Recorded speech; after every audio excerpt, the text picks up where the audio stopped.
Bonjour à toutes et à tous, c'est OO54 et on se retrouve cette fois-ci pour une petite ouverture du duel deck Elspeth versus Kiora, le dernier duel deck en date, donc qui reprend les arpenteurs de... Elle était sortie en Teros et elle, Création Divine si je dis pas n'importe quoi, ou Journey into Nyx, peut-être Journey into Nyx, je ne sais plus. Enfin, donc c'était les deux arpenteurs les plus joués avec Xenagos, je pense, de ce bloc, donc le bloc de Teros. Donc franchement, pour une vingtaine d'euros, vous avez déjà deux Planeswalkers qui cotent assez bien. Je sais plus combien ils cotent, mais les deux réunis, ça fait plus de 20 euros, ça c'est sûr.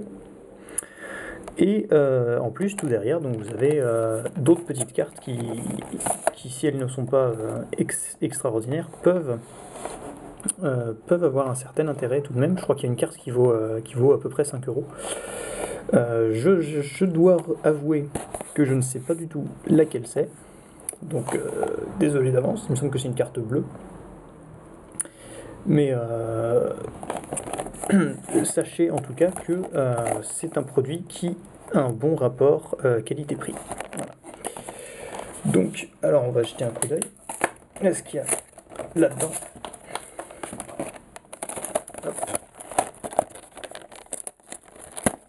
Cette fois-ci, je ne vais pas faire comme la fois précédente, je vais vous montrer un petit peu toutes les cartes.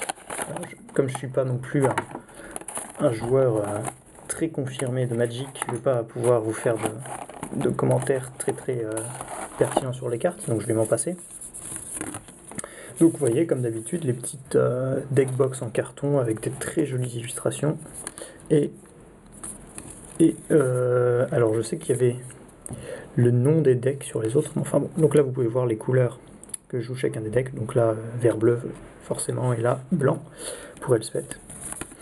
Donc très jolie petite boîte. On arrive au maître principal bien sûr, les deux arpenteurs avec des illustrations alternatives et foil, comme pour tous les duel decks depuis bien longtemps en fait. Tous les duel decks avec des Planeswalkers, parce qu'il y a des duel decks centrés sur des thèmes de créatures plutôt. Donc là, nous avons une magnifique Kiora qui est... C'est quoi déjà? En anglais c'est Sea Folk, mais en français c'est quoi? Je me souviens plus. Enfin bon, c'est un créature des mers très sympathique avec des effets... Attendez, il faut que le focus se fasse. Avec des effets très sympas, ouais. Plus 1. Donc, alors elle coûte 4, mais elle arrive qu'avec 2 marqueurs, mais son plus 1 est assez intéressant. Donc, until your next turn, prevent all damage that would be dealt to and dealt by target permanent and opponent controls. Donc, grosso modo, ça met un permanent adverse dans une bulle, c'est-à-dire qu'il ne fera aucun dégât et on ne pourra jamais lui en faire pendant jusqu'au prochain tour. Donc moins 1, piochez une carte, vous pouvez jouer un terrain supplémentaire ce tour-ci, c'est plutôt fort, et son moins 5, donc son ultime qui est assez balèze. Je m'en suis pris un une fois en standard, ça faisait mal. Vous gagnez un emblème avec, au début de votre entretien, mettez un jeton 9-9 bleu Kraken sur le champ de bataille. C'est-à-dire qu'à chaque tour, au début de son tour, va y avoir un jeton 9-9 Kraken qui va popper comme ça, et puis jusqu'à ce que vous soyez mort, quoi. Donc c'est assez violent. Voilà. Oh mince. Ah non, par contre ça c'est pas cool là, ils me l'ont complètement... C'est pas moi, hein. Franchement c'est pas moi, là j'ai rien fait. Donc il y a un petit pet sur la carte, ça c'est pas cool. Mais bon, tant pis, hein, j'ai déjà Elspeth en normal, vous aviez vu l'ouverture d'ailleurs.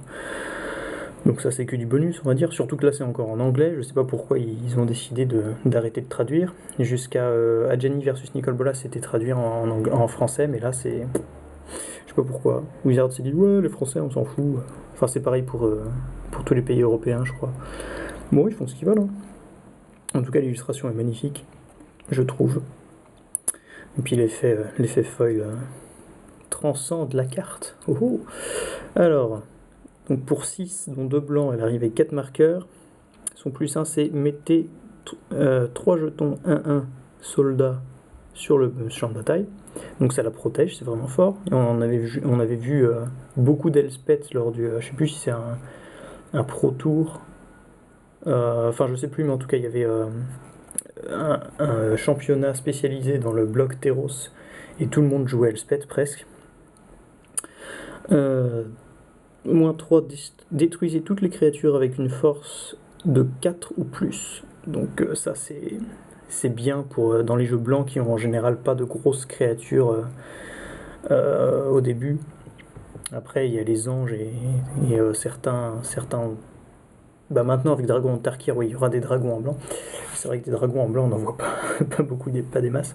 Enfin bref, le blanc en général se base sur des créatures qui n'ont pas beaucoup de puissance, donc du coup en général ça va surtout détruire la créature adverse et laisser votre board intact, donc c'est vraiment fort. Et le -7 c'est vous gagnez un emblème avec les créatures que vous contrôlez en +2/+2 et le vol.